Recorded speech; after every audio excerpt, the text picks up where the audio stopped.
Quote, "Sonic's transition from one dimension to the next has been a rocky one." End quote. Written by Shane Satterfield of GameSpot in 2002. For many years, this line has been repeated and paraphrased by content creators and other publications such as IGN. And this sentiment can be applied to that of Sonic's jump to cinema. Plagued with mismanagement and a lack of faith from the studios, everything was en route for the Sonic the Hedgehog movie to be another low point for the Blue Blur's legacy. But what ultimately happened has shaped the current landscape of cinema for the better, with its sequel Sonic the Hedgehog 2 building on the success of its predecessor. Oh great, the Winter Soldier. Originally announced in 2014, the Sonic the Hedgehog film was set to be distributed by Sony Pictures and produced through their studio, Columbia Pictures. The announcement of the film being a live-action CGI hybrid in the style of Alvin and the Chipmunks, and reports that the film would be a dark and edgy adaptation of the franchise, left fans skeptical. And these announcements were followed by years of silence before Sony ultimately pulled the plug, putting the project in turnaround and accepting the film as a tax loss. All hope at this point for a Sonic the Hedgehog movie was lost, until October 2017 when Paramount picked up the project. Things were back on track, but fans were unsure if this dark and edgy approach would carry over, and these anxieties over the film would return with the film's first poster, a silhouette of a CGI Sonic, appearing disproportionate to the traditional Sonic design, with many fans claiming it to be disturbing to the eye. And to make matters worse, these worries would reach a boiling point after the release of the first trailer. Oh no, I hate this! Oh, that's disgusting! Oh no, this is worse than I thought. Ugh. This was the turning point, the innermost cave, to continue on with the current design, which had already cost the studio hundreds of thousands if not millions of dollars, or to listen to the outcries of the enamored fans and go back to the drawing board, resulting in an expensive delay. Moreover, for director Jeff Fowler, this would be a make or break it decision. And despite Sonic the Hedgehog being his first feature film, the studio took a costly risk.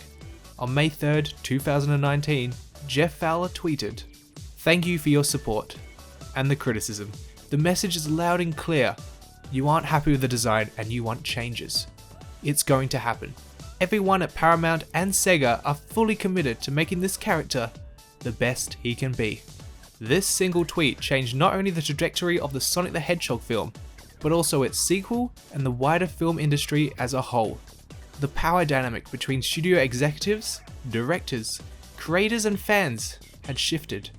A rare chance for the audience to be a part of the art, creating the catalyst for such films as Zack Snyder's cut of Justice League.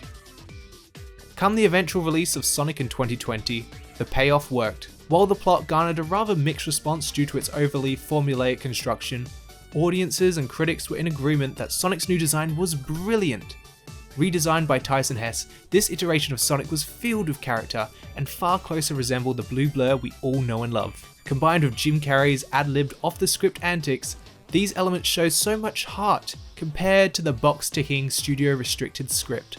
So because of the brave decision to subvert the brutal Hollywood cycle and to listen to fans, Sonic's first feature film set the foundation for its sequel. Sonic, meet Knuckles.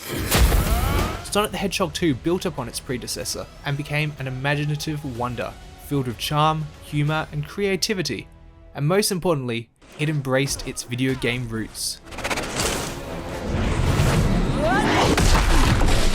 For a guy named Knuckles, you are really bad at punching. You're no match for me.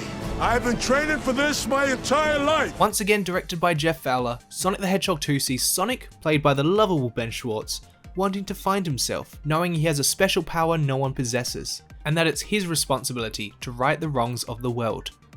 Of course, this ideology walks Sonic right into trouble, leading his surrogate father Tom Wachowski, played by James Marsden, to consult him. Tom delivers Sonic a powerful message. You don't get to choose that moment. That moment chooses you. And that moment, of course, is the return of Jim Carrey's Dr. Robotnik, along with his new sidekick Knuckles the Echidna, played by Idris Elba. They're after the Master Emerald and all the power it possesses, and it's up to Sonic and his new pal Tails to stop them before its power is unleashed. The plot is an absolute love letter to Sonic fans and respectfully adapts elements from different games, yet also builds upon it to create its own lore, even calling back to moments from the first film, which may have left audiences with some unanswered questions. On top of this, Sonic the Hedgehog 2 manages to touch upon themes of family and grief in a gentle, heartfelt manner. While the pacing can come across as a bit jumpy at times, moving between different characters' journeys, it all comes together in an incredibly satisfying final act that goes completely bonkers in classic Jim Carrey fashion. Brilliantly choreographed fight scenes and other eccentric set pieces make for a sometimes camp, but lovable journey. From the moment this film starts, it's clear that every actor had a fantastic time in its production. While Sonic 1 relied on the comedics of Ben Schwartz and Jim Carrey for its humour, the sequel gives everyone a chance to flex their comedic muscles to brilliant effect, with in-jokes to the games, the misdoings of the first film, physical comedy, and some hilarious one-liners. Ben Schwartz's Sonic is as playful as ever, but slightly more matured, feeling the responsibility of his power and how that could bring harm to those around him. Jim Carrey steps it up a notch from the previous film, resulting in some eye-watering moments. But the surprise hit of the movie goes to Natasha Rothwell's character of Rachel and her subplot. While her part in the narrative initially feels intrusive to Sonic and Tails' globe-trotting adventures, it comes to a close in a fantastically hilarious fashion. Idris Elba joins the Sonic cinematic universe as Knuckles, an absolute delight every moment he is on screen, with the perfect blend of comedy and sternness. And with a spin-off show in the works for Paramount+, we'll soon be seeing more of what will become a fan-favourite adaptation of the character. What's disappointing, however, is the musical score of the film. While the licensed music was perfectly selected and timed, the orchestral score felt rather underwhelming, often undercutting some of the big action scenes. What could have been some classic Sonic rock was instead a mildly uninspiring orchestral piece. Most of the practical cinematography is just standard fare, but a brilliant one shot at the start of the film through the use of practical and visual effects was a delight, and convinced me immediately that this film would be filled with a lot of heart. And while the visual effects are impressive for the most part, including some beautiful computer generated shots, sometimes the imagery of Sonic, Knuckles and Tails looks particularly less refined than usual. Also, there are several moments with Jim Carrey up against a blue screen that looks rather distracting and unpolished. But in a way, it harkens back to that camp 90s Jim Carrey style. So because of fans' outcry with the original design, and the studio allowing Jeff Fowler to take a chance, it was the start of a snowball effect that has currently led us to Sonic the Hedgehog 2. A charming action-adventure comedy flick that is not only a reflection of the creative freedom from the studio executives, but without a doubt the best video game film made to date. In a somewhat poetic way, Sonic 1 was released prior to the COVID pandemic. Sonic 2 was released at the tail end of the restrictions of the COVID pandemic. Both have released in culturally important moments in the 2020s. So it'll be interesting to see where our world has taken us when Sonic 3 releases, and how Jeff Fowler's success continues to allow him more creative control. But I guess if you want an arbitrary review score, then here you go.